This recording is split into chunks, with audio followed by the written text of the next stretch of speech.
After just a mere 79 days in the post, Derek Adams has resigned as the manager of Ross County Football Club with no wins in the last 9 matches and just 4 goals scored in that time. It's certainly been an interesting ride, to say the least, and here we are to cover it all. As well as that, we'll be discussing the 5-0 mauling in Lanarkshire, as well as the 1-0 loss to St Johnstone. But before that, hello, and welcome back to the Staggies View podcast. This is Season 4, Episode 20, and I'm your host, Peter Mackay. Joining me today are 2 men who I believe are still trying to recover from the battle scars of a Fir Park doing. Ramsay Banks, football aside, how are you, mate? Football aside, okay. I think it's too ingrained in my general life at this point to say football aside. I think last night, brutal. Today, brutal. Waiting for the announcement. And yeah, I don't even know what to say. We'll get into it. Indeed we will. And Robbie, nice to see you, my man. I believe you were actually trying your hand at watching a different sport tonight because Motherwell display was so bad. Was indeed. My flatmate was playing hockey for Glasgow Caledonian, the best university in Scotland. What a uni. He was taking on Edinburgh University at the National Performance Hockey Centre, which is quite a good little Is that venue. in Glasgow? Yeah, down by Glasgow Green. I wouldn't have travelled to watch hockey, but fair. They lost 4-0. So not quite as bad as County. You know what has cheered me up was that beautiful poetic intro that you just gave. Thank you. You spent a lot of time writing that one down, didn't you, Pete? I've been planning this since I got home last night. Anyway, boys, we might as well delve into it. Derek Adams is gone. Let's just go straight off the bat. Initial reaction, Ramsay. I know we were certainly kind of encouraged by the appointment when it first happened. And that seems like it was just a few days ago now, but bang, here we are. Derek Adams is gone. How are you feeling? Well, when he got appointed, I was excited because when he last left County, I was 9. I was just getting into football. Didn't really get it. Didn't really get to see Adams' prime as County manager. So when he came back, I thought, I'd get to see the best of sort of like he maybe mellowed out in the past 9 years. I know he's always been known as a sort of character who ruffles feathers. The problem is he used to ruffle other feathers, and now he's just ruffled our own. So, I mean, it had to happen after last night. Last night, I'm struggling to think of a worst County performance ever. And I know there's been loads over the years, and people will point to this result and that result. But that last night was probably the worst in my memory. Like, my God. Robbie, you are certainly a man who was, from what you revealed to us anyway, you were certainly a man who is a big fan of Derek Adams and someone I believe you wanted to do well. And, despite quite a lot of rumblings around his position, over the past few weeks, you were kind of still behind him to an extent, would you say? Yeah, it was a good laugh. I was just quite enjoying it. I was just quite enjoying the entertainment value. I think we could all probably agree that he wasn't doing much to make the team play better. But I did think, to be fair, I thought the signings that he was going to bring in would be better. I did think that if we gave him a transfer window and let him brought up some of these boys from England, he's been banging on about all these Morecambe players. There was we obviously got Eli King. Has he been much of an improvement? Don't really think so. Yeah, we thought we were going to get that Mellon boy before he went to Dundee, but I didn't think that he would leave. I didn't think it would come so quickly. I obviously did not anticipate us getting 1 point out of the last 3 games, but apart from the utter dross on display, I have quite enjoyed him being back. He's a good character, but not one who should be probably not one who should be in charge of the football club if we're wanting to stay in the Premiership. Yeah, I mean, character certainly a correct word to use to describe him, I would say. But let's go right back to the start when he was reappointed as Ross County manager. Obviously, he came in. There was the big media announcement. The club called in all the big guns. Sky Sports were there. The Sun were there. All the big nationals were up in the Highlands for Derek Adams. They were doing the old Lang Syne. indeed. And, Derek Adams asked about his return to the club, his ambition, what he wants. And he mentioned things such as top 6, Europe. And to say the least, it's certainly not played out that way. But I mean, when he first came in, I think personally, I was happy, and I think we were right to think that after the first three games we were unbeaten under Derek Adams. We had a draw in his first game and won the resulting 2 after that. And some of the football we were playing was magnificent. And I thought this appointment was an absolute masterstroke from Roy McGregor. And I don't know if you agree with me, but I would say in that 3-game spell, I think that's definitely the best football we've played this season, without a doubt, and maybe even the best football we've played in the past 3 or 4 seasons. Yeah, I would say so. I think you could probably argue a case when Hangbo and Charles Cook were causing chaos down the wings of Victoria Park, that was quite an entertaining time. But I just thought there was such a step up in, I don't know, it was weird. It was like there was a step up in confidence in the players. Like the players they looked a bit more composed on the ball. They looked like they were trying a lot harder to pass out from the back and that, whereas Malky, you could always assume that it was just going to resort to a bit of a hoofball up to White sometimes. But then all that confidence, just Adams seemed to think, we'll get rid of that as soon as possible, and tore the players to shreds. But like the game against Motherwell, we were brilliant. Especially just, I don't know, like, even though he missed 2 sitters, you had like Conor Randall coming in from deep, from in the midfield, that like it looked like a very balanced setup, and then that just all fell apart over the coming weeks. Ramsay, would you agree with that sentiment? I mean, I think it's hard to disagree that the football was good. I agree with what you were saying, Robbie, especially that Motherwell game. I wasn't personally at the game, but watching it back, I think you'd struggle to pinpoint another county performance that was so utterly dominant in recent years. And I think not only scoreline wise and chances created wise, like the style of football we were playing, like some of the passing play was unbelievable. It was like mind blowing how good we were in that short spell compared to what was before. We just looked tougher to beat, didn't we? And even like you're all talking about the Motherwell game, the 3-0, and rightly so, because that was excellent.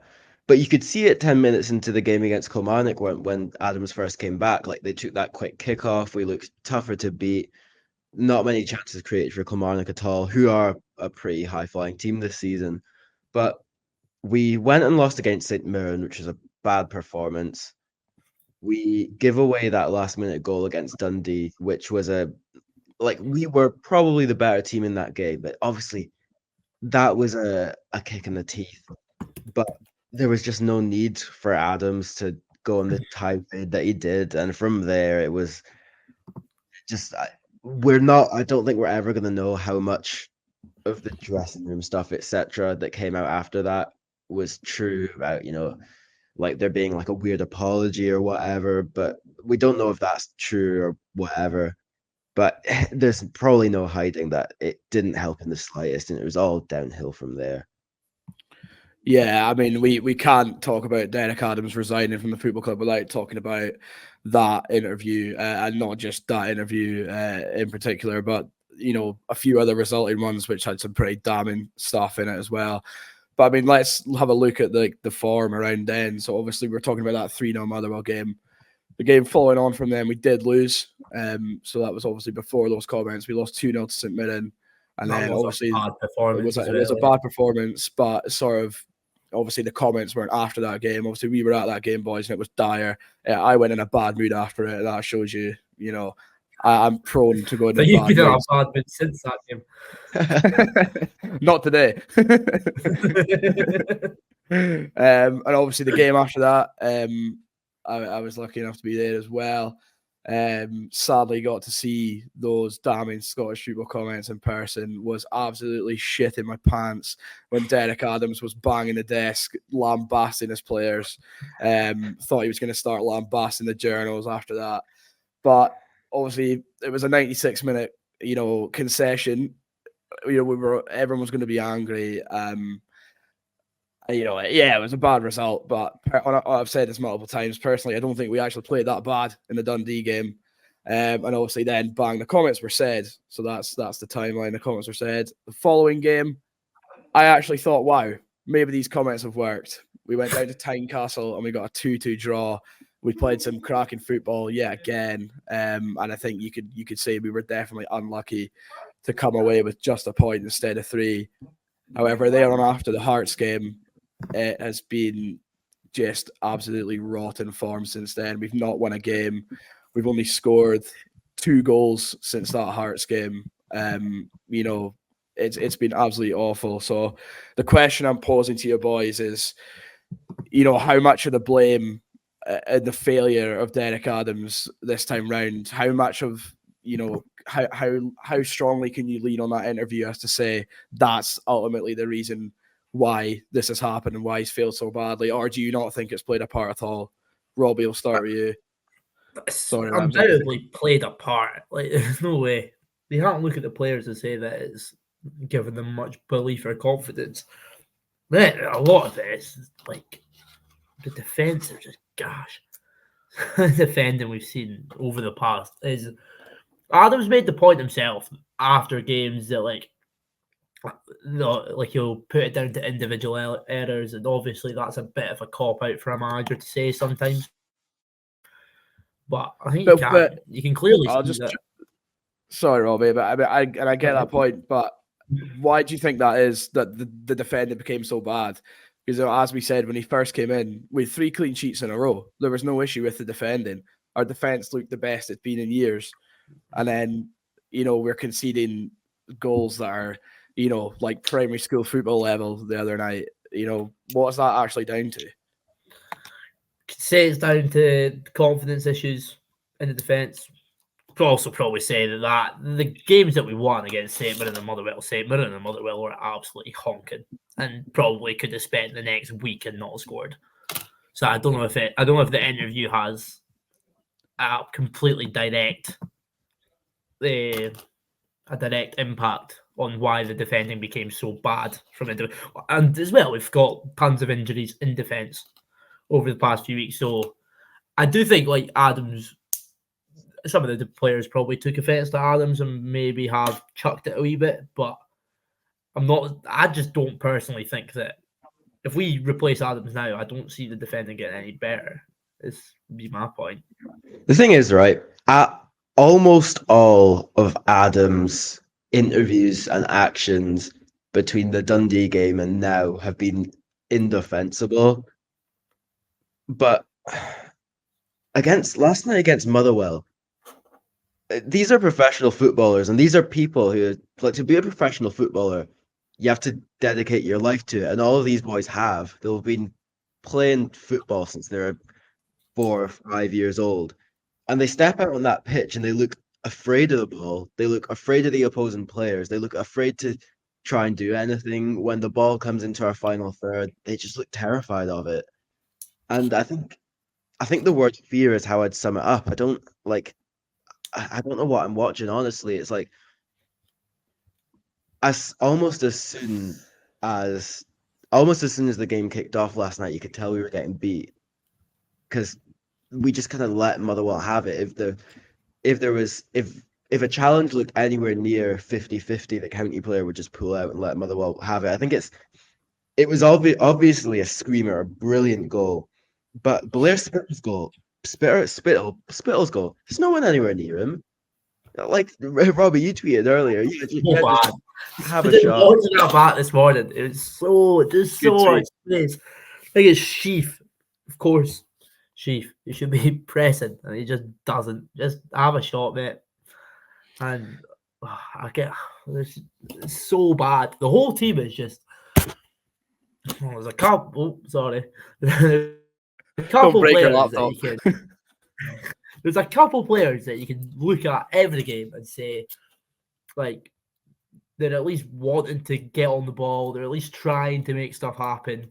Of course, Simon Murray, by far, it's clear he was not happy under Adams. And every game, he's still still put himself about, still tried, put in 100% effort, still chirped in with a few goals. But some of the players have been abysmal. That's not taking away any blame from Adams. It's just everything's a bit of a mess. It's a bit of a shambles, isn't it? Even when a team isn't playing well, you can still have the fans give you a little bit of credit if you're like sort of coming up to them at the end of the game. And like it's kind of fine for us because we travel from Glasgow pretty much every away game. But you think of the likes of obviously our friend Neil who travels from Thurso. First of all, Adams is down the tunnel after every game, win, lose, or draw, which really annoys me. And I counted 4 county players who came up at the end of yesterday's game. It's like, obviously, I'm not going to dig the ones who didn't out, but it was Wickens, Harmon, Murray, and Danda came up to us at the end. So even stuff like that, even when you're not playing well, you get a lot of goodwill from coming up, doing things like coming up to fans at the end of the game. So it's I don't know, everything about it just feels poor, even if you look at the things that aren't to do with football. Sorry, that's a bit of a tangent there, but I get you can clearly see that Danda, Murray, and probably Harmon are the 3 who have the best attitudes at the club. Adams didn't come up and he didn't clap when we were winning either.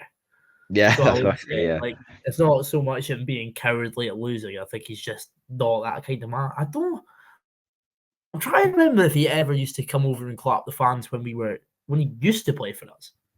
When he used to manage us, I mean. I was just going to add in there, like, when we're on the topic of it, like, as you said, Robbie, like, when, since he's returned to the club, Adams has never come around and clapped the fans. But I think not only that, to add a layer on top of that is that, he's not even uttered a sheer mention of the word fans or supporters in any media that he's done. And I think it's a bit, it's a bit shallow in a way, because I think, to think a guy who bangs on about the fact he's played for the club twice and managed the club 3 times to show such little admiration for the support who do go and follow his absolutely dross football. I think it's quite shallow, and I think he should have been more appreciative of the fans. And I think if he was, I don't think everyone would have turned and jumped on his back so quickly and would have wanted him out the door so quickly. And again, I don't know how many times I utter this sentence before I say anything, but people will say what they want about Malky Mackay, and rightly so. But you can't deny that. And again, Neil Sinclair will hate me talking about him again, but you can't deny the fact that Malky Mackay did a lot to grow connections between not only himself and the fans, but the fans and the players. If it wasn't for Malky Mackay, I don't think any players would have come over to the fans last night, because that's something he instilled in them.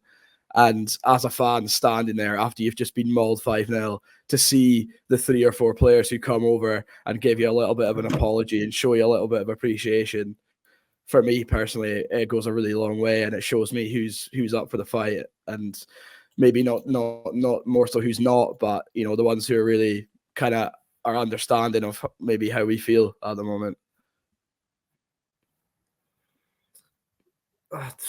Yeah.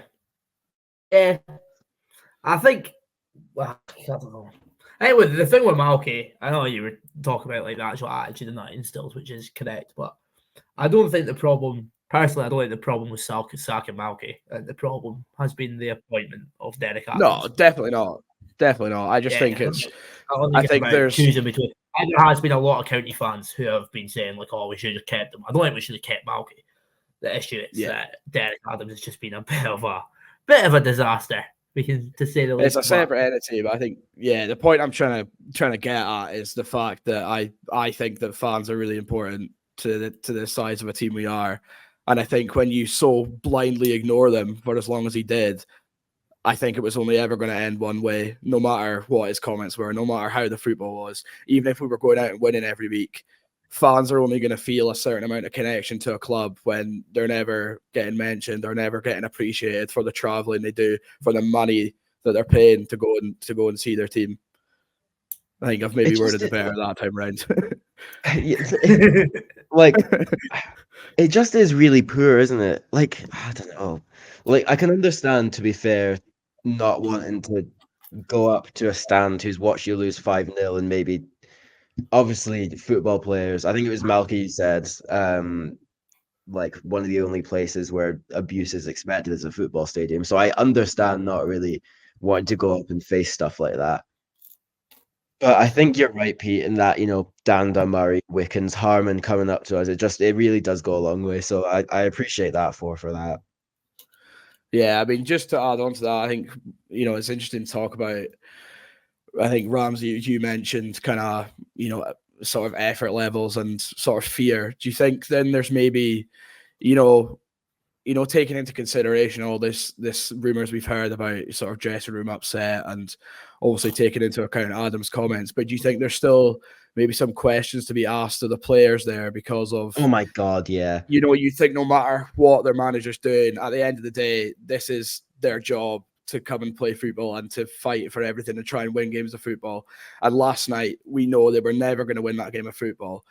I think, going into it, I kind of knew we were going to lose, but it was absolutely shameful, the level of performance that went in last night. So I think you've already said yes, but would you say that you've got to ask questions of some of the players as well?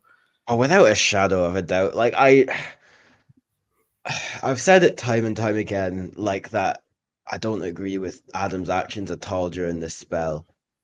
But some of that last night was just, I can't even begin to describe how shameful it was. Like, they're just not one bit of fight. Well, to be fair, there was that one. White, Murray, and Brown looked to have a bit of a sort of heated conversation right in front of us at the second half, but that was well after the game was done and dusted. Aye. Like, after Motherwell scored in the 8th minute through Andy Halliday, we were never bringing it back after that. Game was dead in the water. Yeah, I mean, Robbie, let's come back to you and talk about that game. Sadly, we're going to have to talk about that game last night. Obviously, we were there. But I think before we get into the actual football side of things, let's talk about what happened at the Brandon Works. That's probably more of a story for you two to tell. I'd agree. Yeah, well, I think you're the one who enjoyed the outcome the most, to say the least. But The Brandon Works. Weatherspoon. Yeah, Come on. Oh, right, yeah. I thought you were talking about the Brandon Calabar. Well, I'll take it away. Huh? We normally get the adventures of Robbie on the Staggies View podcast. However, I'm going to take you down the adventures, a day in the life of Peter on this fine Tuesday. So obviously Monday night, I'm thinking, game tomorrow, probably going to lose. Nevertheless, we're going to show up. We're going to go to the pub before. Was anticipating a good time, but obviously day off uni on Tuesday, so I was thinking, I'll get a wee lie and get prepared for the game. So, as you do, student life, was hoping to sleep till about maybe, 10:30, 11 maybe. And was me and my flatmate, Tubes, friend of the podcast. We were rudely awakened by the fire alarm and the fire brigade. So someone in the block across from us has obviously burnt their toast or something, and the fire alarm is just absolutely ringing around Hanson Park. And I was kind of thinking, are we going to bother going outside or not here? Don't really know if there's a fire or not. Can't see any flames, can't smell any smoke. So we kind of just hung around for a bit. And then, so we're kind of like standing on the landing thinking, not really sure what to do here, but can't see anyone. And then was kind of just cutting about thinking, we get my wallet and that, just in case. They went into my bedroom. All your money, like. Yeah, exactly. I was thinking, I need some cash for the pub tonight, if anything. But went back outside to the landing and just seen a woman running down the stairs with her baby in her arms. And I was thinking, well, that can't be good. So shouted Tubes, and I thought, we better go outside. There's a mother and baby fleeing from the building. So yeah, then heard a siren, and then the fire brigade comes screeching around Hanson Street. So yeah, this was all kicking off about 8 a.m. So it was a bad start to the day, first and foremost. So that was my first part of the day, and I'm going to let Ramsay take over and talk about the error we had in Motherwell Weatherspoons. Well, so first of all, Just before, sorry, Ramsey, just before you get into that, I can just say that Morley Watkins, former Cali Thistle legend, has made it 1-0 to Kilmarnock with a minute to go against Livingston. Thank Fantastic. yeah, That's a bit of a relief there. yeah, Jesus. Marley Watkins, what a guy. Hearts are still 1-0 up against St Johnstone as well. So if things Good. stay as they are, we'll still get 11. For sure. Looking a wee bit better. Right. Okay. Sorry, Ramsey. So Continue the story. Motherwell away. We get collectively to Central Station for the train to Motherwell at about 10 to 4. We get on, it just goes kind of without incident. Then there's something on the tracks around Motherwell, and we get delayed a little bit, but all's fine, happens. Off the train. We go straight to Spoons, I think, right? After taking a wrong turn in, yeah. Yeah, we got a little bit lost. But we get into Spoons. We see there's a deal. There's a hefty discount off Wetherspoons steaks, and this is cool. I also have to inquire again why Pete takes a steak like a welly boot. But me and Pete, there must be a defect on the Wetherspoons app, because I accidentally ordered 2, which is a waste of fucking about 10 quid. So I was raging. I go up to the bar to see if I can get one of them cancelled, taken off. Who comes up next to me 2 minutes later than Peter Mackay, who's made the same mistake? So we both in. Oh, we've ordered 2 each by accident. We've in the process wasted about. What do you say, Robbie? How can you be so stupid? There's no defect on the app. These are just idiots. Wasted 10 quid fuming. Go up to the bar to the woman. Oh, can we get it? Can we get it cancelled, refunded, please? And she's like, nah, they're already prepared, so we can't give you any refunds. Prepared in 90 seconds. Yeah, bearing in mind that I literally placed this order a mere 2 minutes ago. And she said, nah, it's already ready, yeah. Yeah. And despite already being ready, it took 10 minutes to do us. So me and Ramsey, we've been refused a discount, and you know what, when you get retail workers in a bad mood, there's no arguing with them. So me and Ramsey, we returned to the table, absolutely seethe running through the veins. Thought you'd argue with me instead. Yeah, Robbie sitting at the table with a massive grin, knowing he's about to get 2 free steaks. Well, I thought I was going to get 2 free steaks until Ramsey inhaled both of them in about 10 minutes. You got plenty of mind, mate. Don't worry. I just quite enjoyed the absolute fury that was coming from Peter Mackay, because he received 2 steaks after ordering 2 steaks. Absolute joke that they would give you what you wanted. Yeah, it was the manner that we got. Better, which is the woman then comes over, just absolutely taking the mick out of you. She had me on absolute strings. Oh, brilliant! She came over about 3 times just to say, "Is that food all right for you?" Yeah. It was. I enjoyed it very much. Yeah. Where did we go next? Was it what was the place called? The railway. No, there was one before that. The railway, yeah. That was quite a nice. And this place poured the strongest, Pete was on the vodka, and I think me and Robbie were on the rums, rum and apple juice, brilliant.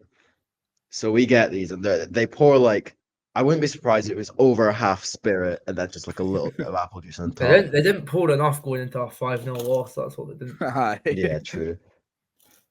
To be fair, going into the stadium, I was feeling it a little bit, and I've never been sobered up by a game quicker. Yeah. So do we have to talk about the game? I mean, I guess Stuart Taylor did ask for restaurant reviews, so there we are. It's going to be a permanent fixture. We've talked a lot of Wetherspoons in our times, boys. So I'm going to pose an important question to you. Obviously, that's the second time that the second time myself and Robbie have returned to the Brandon Works Weatherspoons in Motherwell. Robbie, where would you rank that? What would you give that out of 10 in terms of Weatherspoons you've attended? The last time I went, I got a raw steak. So that is true, yeah. But this time you got 2. This time I got 2 steaks. They haven't redeemed themselves. They just can't do steaks right. I'll give them a 9 out of 10. 9 out of 10. Wow. I'll be honest with you. Maybe a 7. 7, yeah. I think first time thoroughly enjoyed my experience. Good cheap drink, but I think I've been bitterly let down by the manager who was in charge on Tuesday night, and I've got a serious grievance with that Weatherspoons now. I've got a serious grievance with that place now, so for that reason, I'm going to have to go with a 4.5 out of 10. I think I'm going to have to mirror that. Yeah, we all know the match she fin by far. Yeah, that's I think we should compile a list of a league table of fruity Weatherspoons, and I think we can all agree the Max Sheafin would be top. Yeah, I think Perth at the bottom. Yeah, 100%. What's that one called? Oh, can't remember. Yeah. Satin Arms, was it? Something maybe. Not got a clue. But yeah, nah. Yeah. Anyway. We did go to the game. We did. Unfortunately. Yeah, Andy Halliday, as you said, opened the scoring. The capital asset is the Perth Weatherspoons. Capital asset. Oh, yeah. It's in case anyone needs somewhere to avoid the next time when they're in that shambles of a time. Aye, just don't bother with the capital asset. So Andy Halliday opens the scoring. I think at this point, we maybe all knew we were in for a long evening. Maybe not as long as we first thought. But yeah, first goal, shambolic, teed up the night well. I think probably not the worst goal we conceded on the night. But nevertheless, both of our centre mids shied out of 2 50-50s in the middle of the park, allowing a slip through ball in behind the back line. And then, the tap home was there. But, despite having 5 defenders in the box. I actually don't know who scored the second, third, or fourth goals. Spittlevale. I have not watched the highlights and will refuse to do so. I think the second Spittle cuts in from the left into the box. No one anywhere near him. He can just curl it bottom corner. Nothing Wickings can do. For the third, rundown. So for the third goal, I think it's Harry Payton on the edge of the box gets upended by Will Nightingale. At the time, I was like, I'm not sure about this, but I actually have seen the replay in this one. Yeah, Stonewaller, Wickens the wrong way. Then Nightingale's been a nightmare. Last couple games. I mean, we didn't even talk about St. Johnston. So for the goal against St. Johnston, he completely misses a ball, goes through to the St. Johnston boy, twists Borthwick Jackson into a pretzel. Really good goal from their point of view, to be fair. Just to break up this little bit of depression, it is full-time in Kilmarnock. Livingston remain 6 points behind us, and we have 2 games in hand over them. Thank you, Marley Watkins. So assuming we lose those 2 games in hand, we will still be 6 points above them. Fantastic. Brilliant. Right, back to the Motherwell game. Let's quickly get this out of the way. So the second half, nothing going on to my memory. Just total shite. The thing is, Motherwell, some of their play was really not good at all. Like, they were obviously far and away the better team, but another team would have given Motherwell a real fight. But anyway, that's irrelevant because of how rubbish we were. Anyway, we'd just given up by this point. Spittle has all the time in the world to tee up a 25, 30 yard screamer. Obviously, we know that's what Spittle's capable of, but it's just the ease of it. We did not challenge him at all. I think Sheaf sees him sizing up for it and tries to run out to him far too late. Doesn't really even get within a yard of him. Then for the last goal, it's Spittle running through between our midfield defence, passes it through to, by this point, I think it was a back three of Etike, Aina and I think Josh Reed had tucked in there at this point. Vale gets in behind them and tucks it behind Wickens for his first goal in the Motherwell shirt, I believe. Yeah. Yeah, I mean, Robbie, are you capable enough to put into words that performance overall? Rubbish. Just absolute dross, mate. It was so bad. Every single player was minced. Like, even, it's the only two, White and Murray, didn't really get the ball at all. Didn't do much with it. Both ran about, say they probably worked hard. Other than that, even Danda was rubbish. It was just a terrible, terrible all-round performance. So, Nightingale obviously never covered himself in glory with a couple of goals, but I don't know about you. Cameron Borthwick-Jackson is brutal.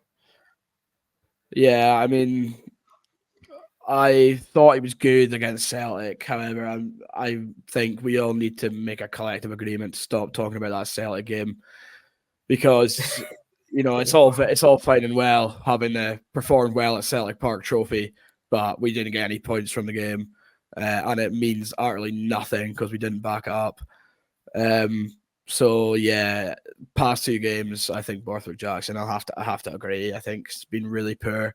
I think considering that, we all argued that it was a position we didn't need to strengthen in, and the fact we've taken him in and he looks worse than the two left backs we've already got at the club. I mean, just makes you question even more what was the point, to be honest. It is really hard to see how, obviously he came through at Man United and was actually getting game time. It's just difficult to see that player in him. Like 10 games. Played 14, mate. His last game for Man United was in 2020, or his last. I guess that might have just been when he left the club, but I'm not sure. But anyway, even aside from Man United, he's still been at a decent level. He's played for Wolves, he's played for Leeds, he's played for Burton, and we've had a lot of connections with Burton and players coming back and forth. And that's a decent level, and they're a decent club, and they've got some decent players. And he played a lot of football there. And you don't know, maybe, if he came straight from Burton, maybe he would have been good. But I don't know if it's maybe his performance levels are something to do with this failed move to Poland. Beginning to see why he got dropped in Poland. It's hopefully whoever's coming in can get a tune out of him, because he's obviously come from a good place, but it's just really hard to see right now. Obviously, Robbie, you mentioned Will Nightingale there as well. I think he would agree himself. He's not been up to scratch past couple of games, and actually went off injured in the Motherwell game, which is another one to add to the long list of injured centre backs. I mean, it kind of shows you the state we're in. We were playing Michi Afete, who's just joined the club as a right back. He's come on in the left centre half, and you're thinking, "Wow, this is great." It's an absolute shambles, really. We're just in absolute tatters, and as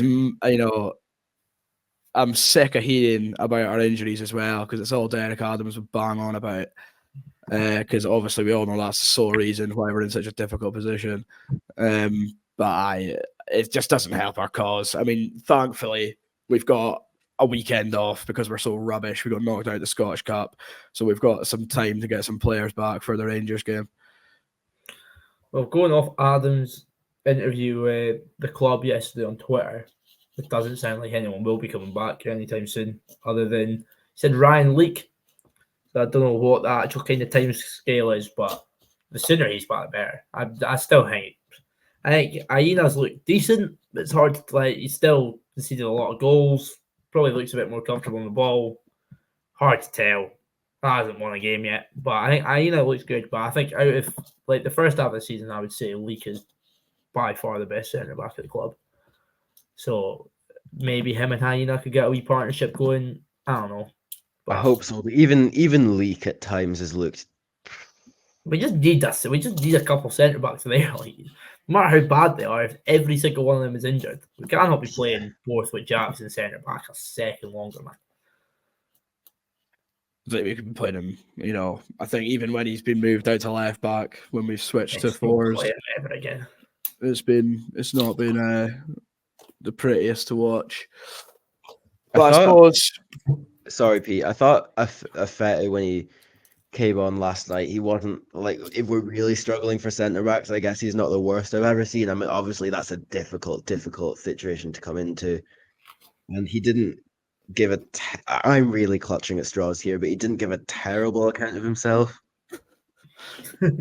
yeah, I suppose you're right. The damage was already done, but I feel bad for the boy, because if he's come in and yeah. Before we move on to discussing about where we should go directionally as a football club from here, we better get good, bad, ugly out the way. Now, I feel like this week is going to be a bit of a struggle in one certain category, beginning with G. I'll let you kick off, Ramsay Banks. Good, bad, ugly. Let's start with the bad. Or no, sorry. Let's start with the good, because I don't think it's going to be that good, whatever it is. I mean, it was a fun night, a fun wee evening out in Motherwell before the game. Had a decent wee time. That's about it. Fair. Not Robert. getting chased up. Not getting chased up the street by the Motherwell young team. Aye. we were walking past them. What was it? Oh, what the fuck did you say to me? Nothing, mate. By Motherwell young team, they were a group of 7-year-old kids. Like, it wasn't. Who were out vaping. Actually offered you a wee puff. I would say that's. He offered me a talk. What a hero. For my good, it's definitely that waitress's part. Unbelievable. Oh my god. Brilliant. Definitely, I missed that. Say that again. That waitress's party at Wetherspoons. Oh. Or waitress is a step. Bar woman. Manager, I think. Fantastic. Fair. My good. It's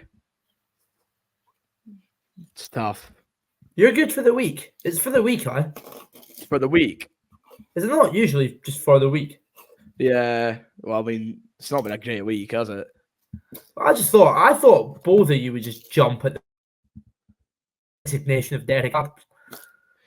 I don't That's want more to be too bittersweet than good.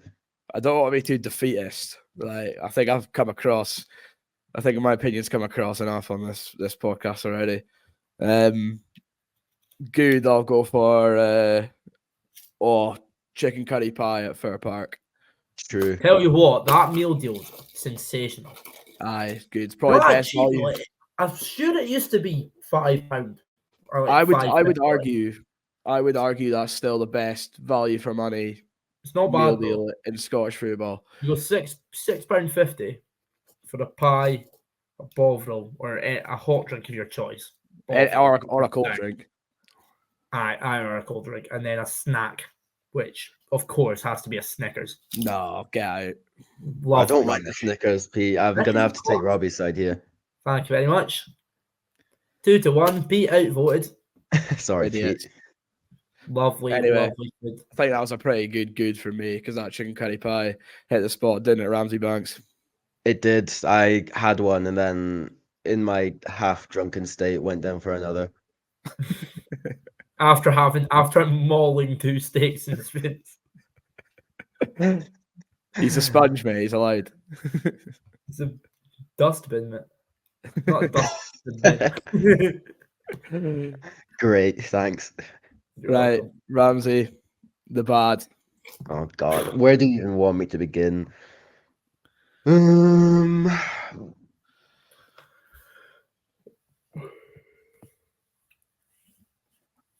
This could be bad or ugly, but just the sheer lack of, like, as soon as Motherwell's first went in, I tell you what, even before, in the 8 minutes before Motherwell's first goal went in, they were having the most of the play.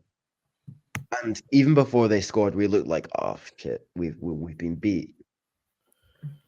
Like, I just looked like a team that had given up almost from the moment they walked out onto the pitch. To be fair, that could be ugly, but I've said it now, so it's my bad. Robbie, bad. So we conceded 5 goals, and your bad is the 8 minutes that we hadn't conceded a goal with. Yeah, ironically, yeah, literally, because we gave up before the goals even started flying in. What a football club. I'm going to go bad. The 5 goals we conceded. Aye. Just pretend. What's that 5th goal winning? That was quite bad. My bad. I'm gonna go for Derek Adams' third spell in charge of Ross County Football Club. I think a perfect word to describe it as is been bad. I'd say it's been ugly, mate. Well, there you go. Now's your chance. You already picked it, so you need to pick something else. Well, plenty to choose from. I'm not going to say that, but just the way he's sort of, this is kind of a bit of a stain on his legacy at County, isn't it? Like, I'm sure as time goes, obviously it'll heal a bit, but it's all a bit raw right now, and it's, no, we did that a couple of months back, like who's our best manager of all time, and we came to the conclusion that it was Derek Adams, and now he's come back, he's been and gone, and now this is it's early days since he's resigned, but it's a bit of a mark, isn't it? Yeah, agreed. Robbie ugly or ugly Robbie? Terrible. Cameron Borthwick Jackson's performance. Good sense that one coming. Would you like to expand? Pardon? Would you like to expand on that any? Nope. Fair. Right. Don't want to mention it ever again. Okay, I will say, maybe like he's been bad, but singling out Borthwick Jackson is a bit harsh. Like I could list off any number of names. No, I think it's fine. I think it's fair. From Man United, immense man. This is what happens when you sign players who have somehow played at that level before, and then they end up making you so sad about how underperforming they are. I don't know if we mentioned it last week on the podcast, but there was a comparison made on Twitter of Teddy Jenks to Martin Woods. Yeah. I was saying that actually seems like a pretty accurate comparison. It seems maybe a bit harsh on Martin Woods. But I don't even know if it was yesterday. I think it might have been after the St. Johnstone game. Someone made a comparison of Cameron. Someone compared Cameron Borthwick Jackson to Jimmy Fenlon. And I was like, to be fair, not far off. Yeah, I mean, there you have it. I probably should. But you never know. I'm a Martin Woods defender, so I probably shouldn't speak on this. I wish Martin Woods was a bit of a defender. But you never know, because now Adams is gone. Maybe they'll all be class, and it was just all of it. Oh, it was all Adams' fault, and all these players are going to be brilliant. My ugly, Robbie. Speaking of it all being Derek Adams' fault, my ugly is the fact that he didn't take a single ounce of blame for any defeat or any performance or any goals conceded in his entire third tenure as Ross County manager. I think the fact that it was never his fault, it was always the players, I think is really ugly. I think he could have shown a bit of gentlemanliness and a bit of maturity by, taking a bit of blame for the players. And yeah, the players were rubbish, but so was the football, and so were his tactics, and so have his signings been to this point. So therefore, that's my ugly.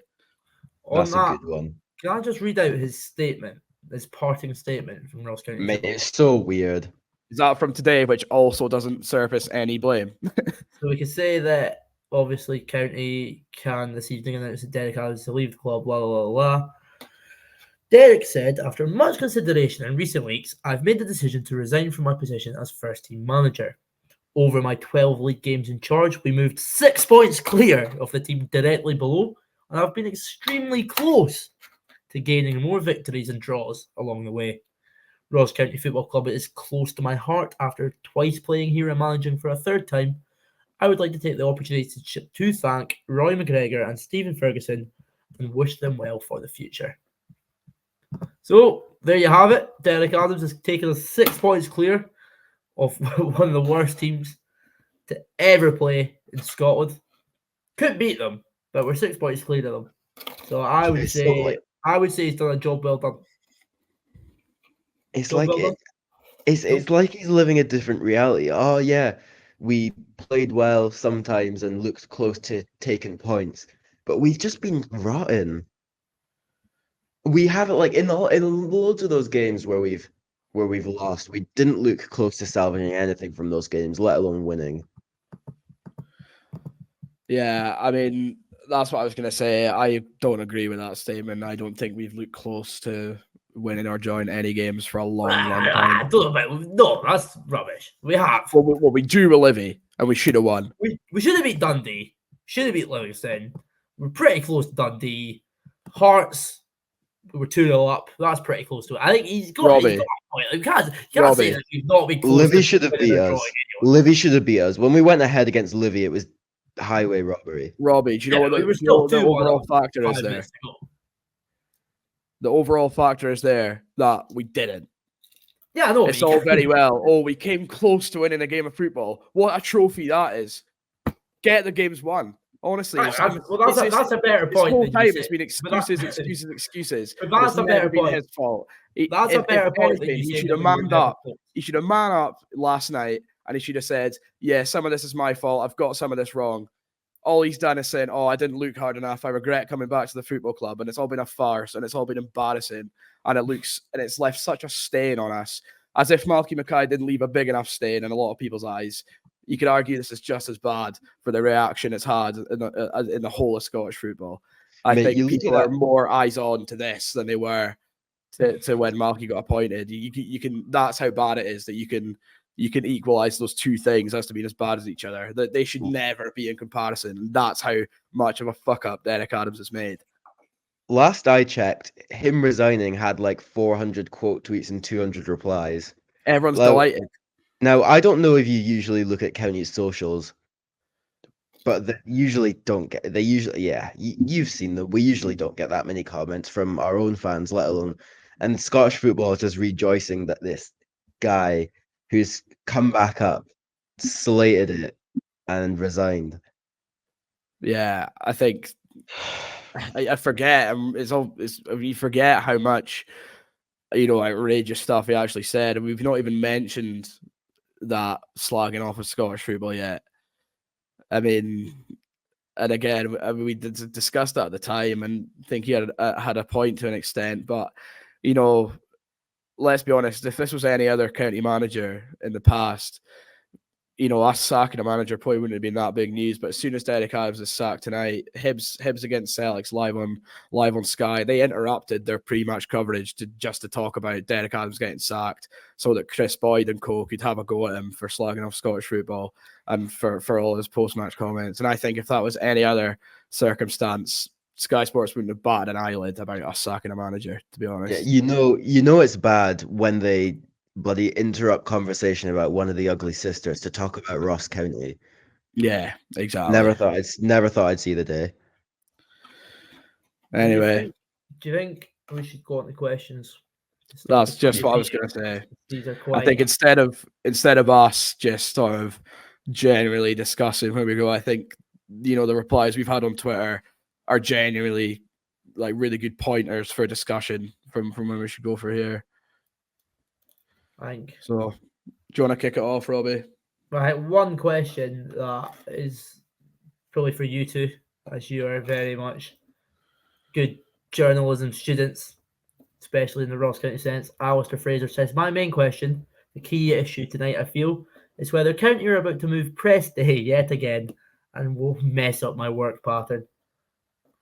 Yeah, well, that was it wasn't talked about much, but obviously when Derek came in, he changed like the schedule Malky had. So instead of the players having a Sunday, Monday off after games on a Saturday, they had Sunday, Wednesday off. And obviously poor Alistair, press day got moved to a Tuesday, so we had to get that rearranged.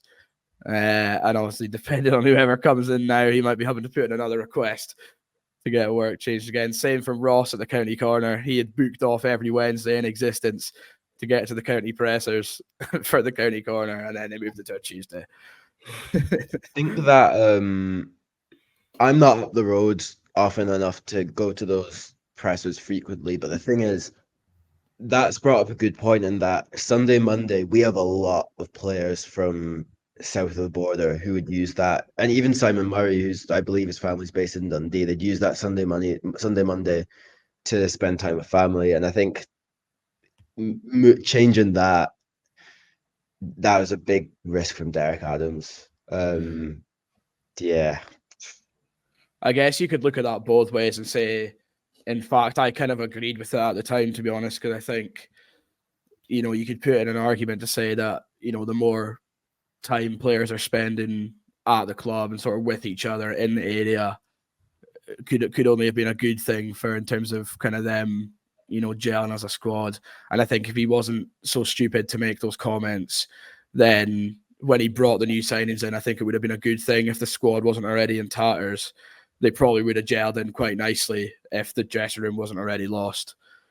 True, that's a good point, actually. I remember when Jackson Irvine went on open goal, he said that the reason that we had such a close squad at that point with, the likes of, Curran, Boyce, Midge, etc., Davis, they were up there 24/7, as he put it, with nothing to do, which, bit harsh, but fair enough. But apparently that squad was close as anything because obviously they were so isolated. So yeah, that is a good point actually. It's kind of slipped my mind that, but yeah, that was one of the changes that Derek Adams brought in. A bit of a conspiracy theory perhaps here from our close friend of the pod, Dean Ross. He says, I wonder how many injured players will miraculously make a recovery for our next game. Yeah. I'll be honest, I do love a conspiracy theory. But whether we're going to conjure one up about this is another matter. Robbie, if I said to you that all these players who were part of the core of the team under Malky Mackay all getting injured at the same time was slightly suspicious, would you agree or not? Nah, surely not. Can I jump in and say, as by the end, I was really against Adams, and I understand any grievances any player would have against him. But if this would turn out to be true, and they're down in tools and not playing for him and not playing for the badge, first I'd be surprised, because as poor as the likes of Jack Baldwin, the likes of him have been in recent weeks before he got injured. The likes of him always played for the badge. And if it was the case that they were down in tools, I'd be really, really disappointed. But I don't think that's the case. I don't think they'd do that no matter the manager. I guess time will tell. There's not much. We can just speculate conspiracies if we want. But I think if they all come back for the Rangers game, then I'll be having a few suspicions. Gogsy 8, not the same Gogsy from Motherwell. Thankfully, we don't like to be hearing from him this week. Gogsy 99 at the Fir Park tunnel. Gogsy man says he, referring to Derek Adams, has mentioned more than once about the state of our club. Is it that bad behind the scenes? Yeah, I mean, it's been a big talking point. Not only like just on Twitter, but like Robbie, in our group chat with some of the boys, like calling for some heads at a higher level than first team manager. Ridiculous. And to be honest, I think a lot of those claims are way off the mark. Can I jump in for a second? It's not really something I want to get into too much because I just don't think it's really necessary. Can I just say, I don't know anything really about what goes on at the club behind the scenes. I never have. I probably never will, like the majority of fans.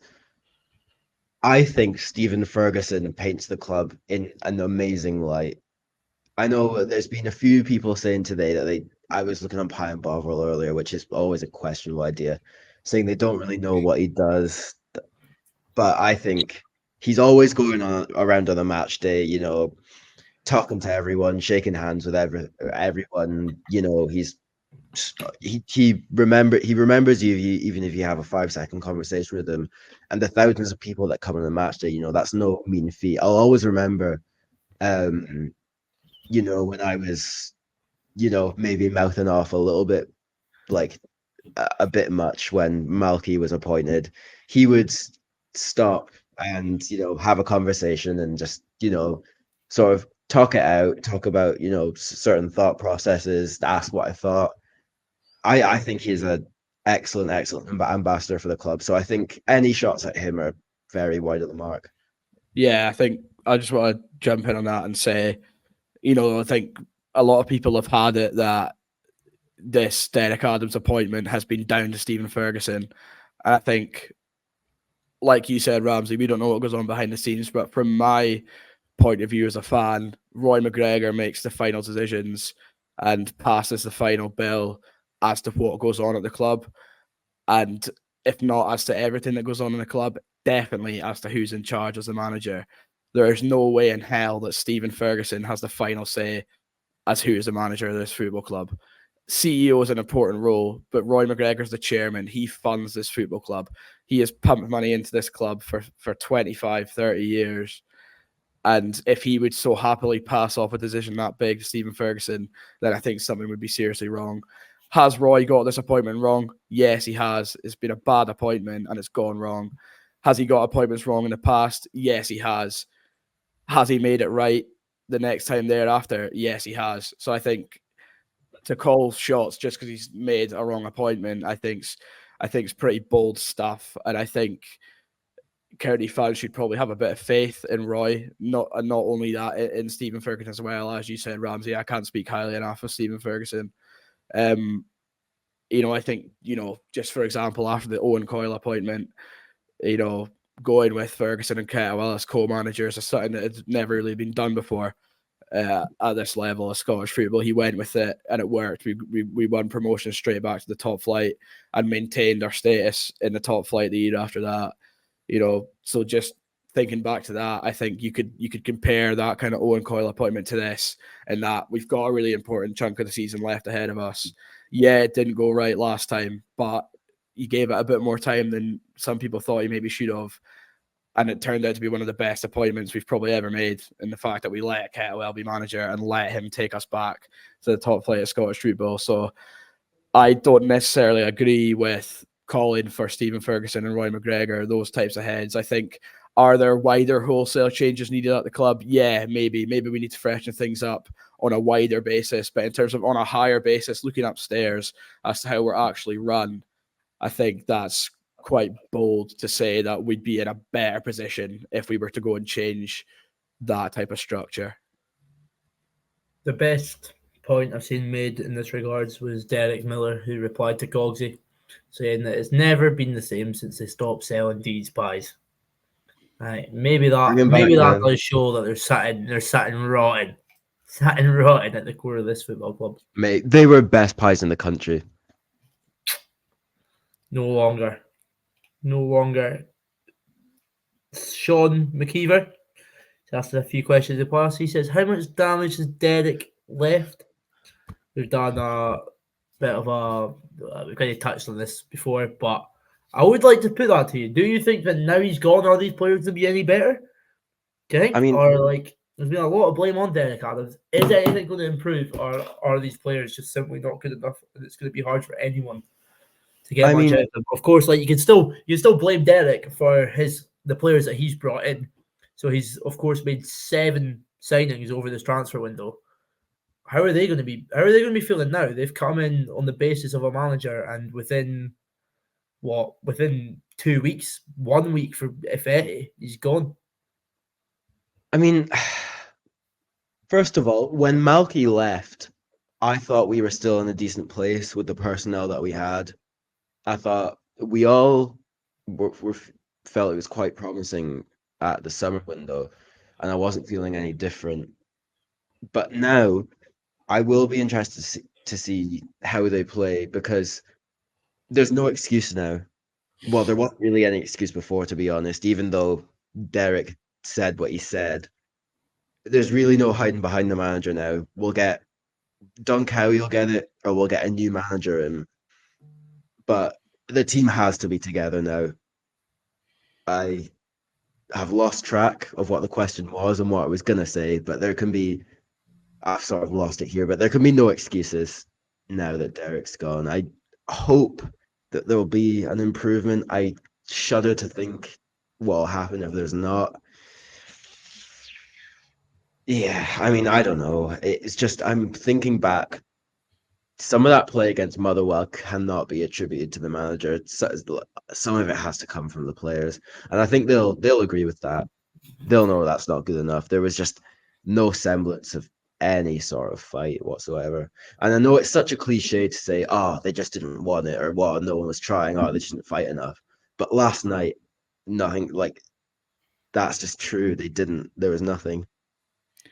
I think what I would say on that question, the way I look at it now, in terms of kind of how much damage has he left, so to speak, is that the squad now is kind of split in two, in my opinion, as things stand. You've got the Malky and the pre-Malky Mackay kind of core of players there.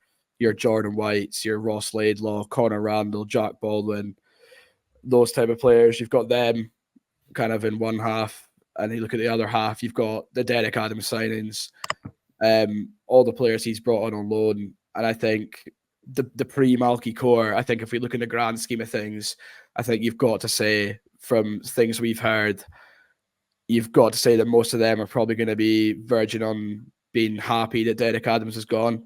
And I think they're probably going to be quite thankful, and they'll probably be hoping that as they're the OG core of players, they'll be looking to fight their way back into the team. And I think you've got this other half, the Derek Adams signings, who are probably going to be quite confused and annoyed that he's been sacked so soon after they've been brought into the club, because those were players that Derek Adams knew and worked with. Thinking of the likes of Eli King, especially, someone who's worked specifically with Derek Adams and was targeted as someone who would fit a Derek Adams system.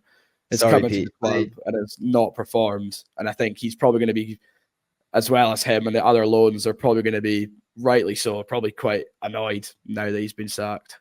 I remember asking Eli King at his sort of reveal presser, if you want to call it that, how big was the fact that Derek was here in assessing your options and choosing where to go.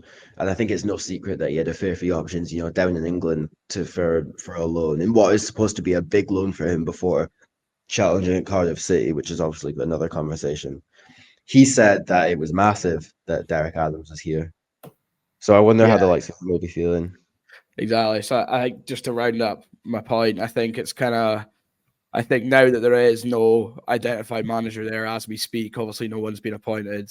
I think to bring those two halves together, I think you're going to have to look at, despite Derek Adams saying last night that we have no leaders in this squad, I don't agree with that. I think we can rely on the likes of your Jack Baldwins, Jan Danda, Simon Murray, Connor Randall. I think we're going to have to rely on them to kind of dip into the other half of that squad now and try and bring those lone players together and to get us kind of tied as a unit. And hopefully a new manager, be it Don Cowie or whoever it is that comes in the door, can just help in that process. I think that's the only way that we're going to be able to claw ourselves out of trouble, is that if we can manage to all get back on the same side, because it's obvious, so obvious there's a split in the squad right now. I think Robbie, I don't know, was it you or Ramsay, sorry, that mentioned it earlier, but that argument between Brown, White and Murray last night was just so embarrassing to sit there as a fan and watch your players going at each other like that in front of a stadium full of 3,500 people. Stuff like that needs to go out the window. Do that behind closed doors. Do it before a game.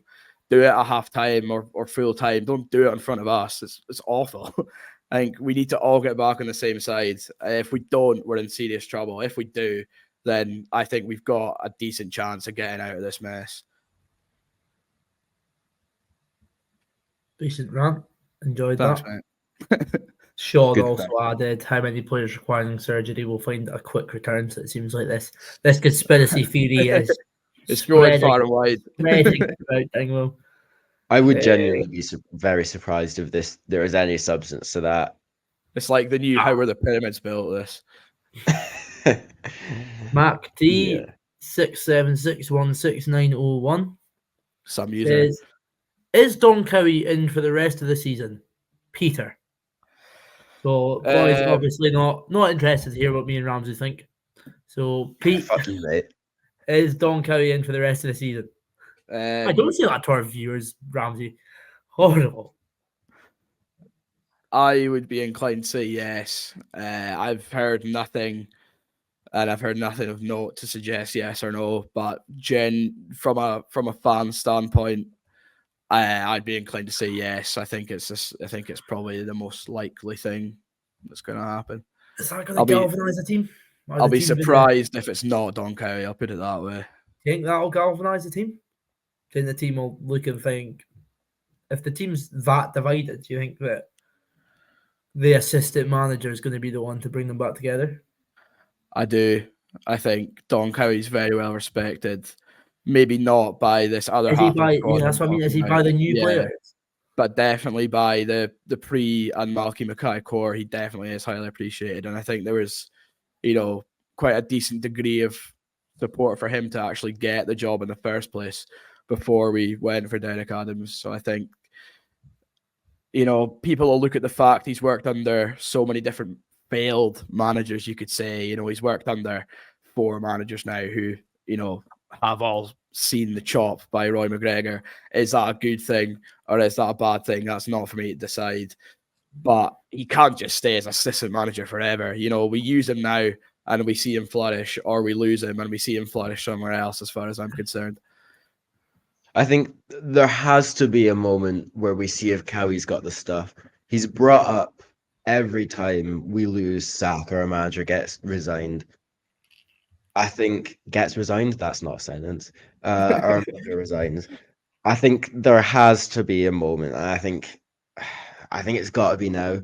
The only thing is, it does draw uncomfortable comparisons to us bringing Ketz and Fergie up from the development squad. Obviously, their first senior job. It wasn't their fault at all that we went down. Obviously, I think there's a bit more time there'd be for Cowie now than Ketz and Fergie got when Coyle got the chop. I think it happens now. I think Cowie gets it. Robbie, what do you think? I don't think Cowie's the right appointment. I think Cowie might get it. Who's the right appointment then? Don't know. No idea. They need a draft up. What are you looking for? More like someone who's been there, done it, John Hughes type of gig? Yeah, possibly. I don't know about. Yeah. Should we get Yogi back? I was gonna say Yogi's reputation. Obviously, he took both the Fife clubs down at separate points, I think. But I don't know. Last time he was here, we did. We only stayed up on the final day. We notoriously had huge results against teams like Celtic, and then we'd go to Paisley and lose. But I don't know. It was a decent wee time under Yogi, wasn't it? But I don't know. It is that classic Scottish football manager merry-go-round. No, it's that. I definitely do. Sorry, carry on. Could you argue that's what we need? Just like an experienced name. Derek Adams is an experienced name, and we saw what happened. I definitely would not take Yogi back. That was a joke. But I think we need. It's not so much that we need an old guard Yogi type figure. It's just the fact that I think we need something new, something different, something that's not like, if we're talking about how apparently divided, how toxic the dressing room is. We can't just keep the same staffing. We're gonna need someone to come in and try and galvanize this group of players. I just do not think the assistant manager is the man to do that after what a shambles the last. I would love Cowie to end up as manager, but I think Cowie's going to have to, me personally, I think Cowie's going to have to become manager off the back of if he stays as assistant through the next couple of years, I think he needs to become manager off the back of a semi-successful run and a manager leaving. Like, I think Derek Adams obviously only signed till the end of the season. I think if Derek came in and had a decent time with it, and then Derek thought, hey, I want to go back to England now, then maybe that's the time for Don Cowie. But I just think at a time where the dressing room is clearly in tatters, I don't think just by Derek Adams, let's let Cowie take over. I don't think that's going to do much of a service for us. I completely get your point, but I genuinely think that it might be that simple. Like, I know, like, it sounds complicated, like there's loads of phrase and, lots of arguments and that, but it might not be that complicated. It genuinely might be that now Adams is gone, the grievance is cleared up, And if the players have got a degree of respect for Cowie and he can kind of grow and nourish that, you never know. And I think this talk of, he's not ready and all that, I think it's pretty invalid. I think, it's not like he's 18 years old. I mean, he's had plenty of life experience and football experience. He's a better football experience than a lot of managers we've taken in the past.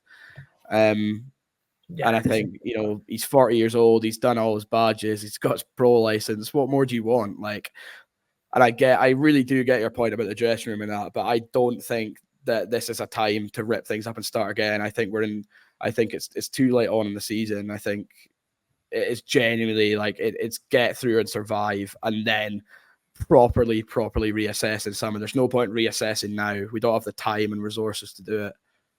The thing with the loan boys, right, is that you could go one way and say, well, they've been sold a project by Adams, Eli King especially, who'd played under him before. Or you could go, right, they've come up here in the hopes of playing time and maybe not been thinking about much else. So you could hope maybe that they've not formed that much of an attachment to Adams and would respond to Cowie. Yeah. I think first and foremost, I don't think Don Cowie. I think Don Cowie would protect his players more, and I think he would certainly galvanize to an extent just because it is something fresh and new. We don't necessarily know what his ideas will be like because he's worked under that many managers. He might have his own style of football, etc. But I don't know. I don't think there's anything majorly wrong with giving it to Don Cowie. If he gets it, I'll be happy and I'll certainly back him to the hills. I think, he gets it and he knows what it means. And you could argue Derek should have as well, but I don't think Don Cowie would conduct himself to anything in a similar manner that Derek did.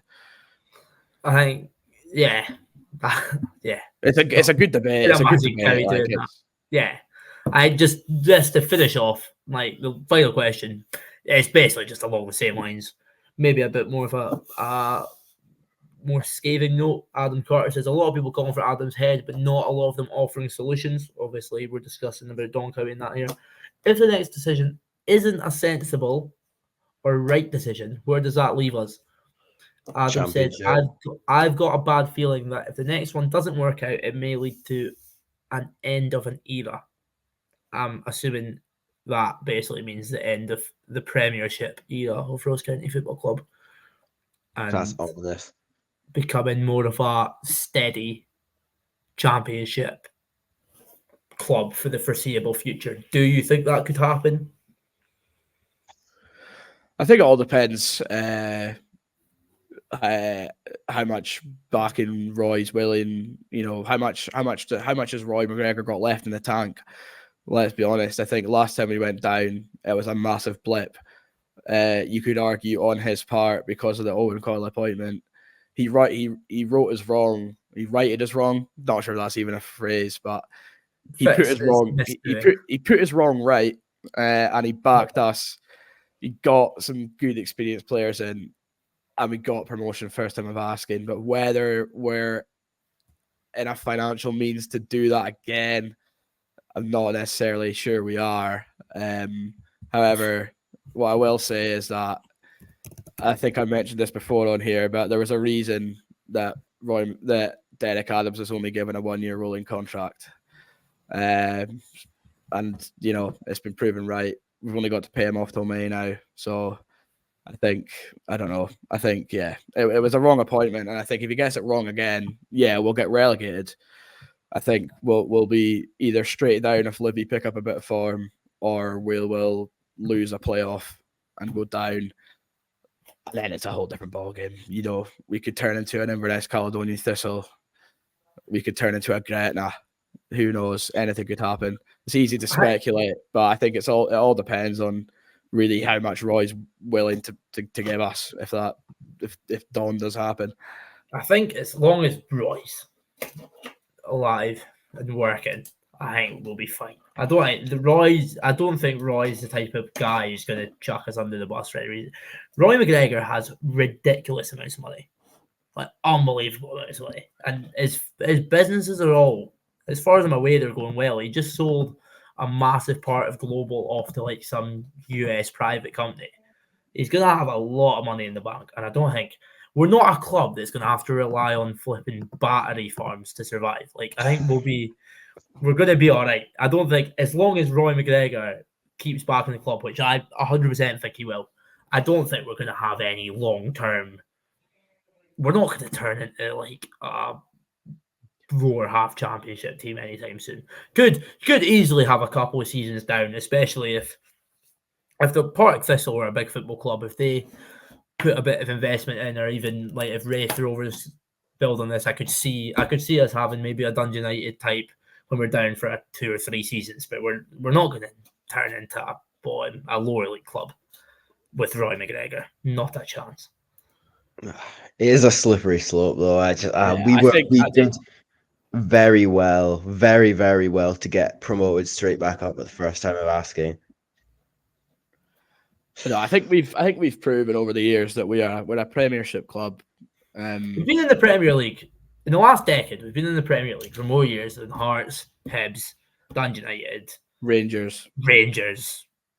Pretty much every single team except like Celtic, Motherwell, St Johnstone. Kelly. Probably been more than Kelly as well. More than Kelly. Aberdeen, yeah. Like I think it's like, I don't know. It feels.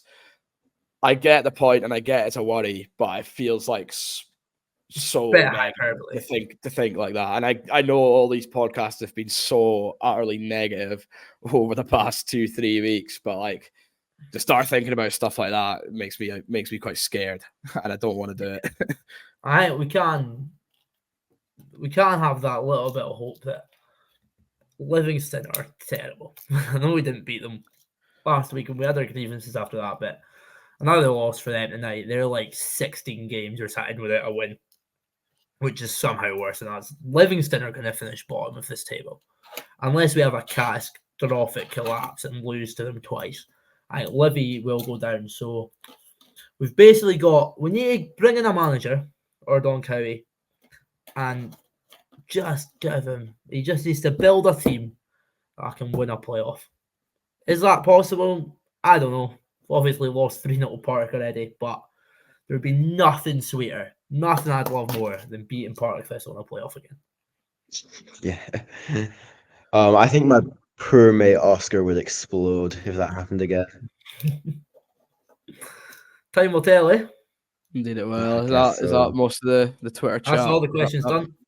So I think you can probably wrap us up there, Pete. Yeah. Anything else to cover? Far past my bedtime.